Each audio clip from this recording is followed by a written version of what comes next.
Herkese merhaba arkadaşlar. Bugün Recep Usta'ya gidiyoruz. Recep Usta'ya. Havacı Recep Usta. Şöyle göstereyim. Recep Usta. Tamam. Ne istedin? Ne yiyeceksin? Adana. Beğendin mi peki burayı? Beğendim. Yerini beğendin mi? Manzarası da güzel değil mi? Bu ne ben anlamadım. İçli köfte ve dolma bıraktılar sana aşkım. Bir başta ye bakalım güzel mi? İstersen eline al ye. Bir şey olmaz. Zaten tabak. Eline alarak ye. Bir tane ısır bakalım. Bir şey olmaz.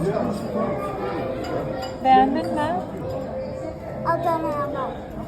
Adana'ya mı bağlı beğenip beğenmedin? Tamam. Şimdi tatlıları geldi. Yemek yiyecek. Tatlıları da çok güzel. Şimdi baklava bir de dondurma. Sanki yemekten çok buna sevindin değil mi canım?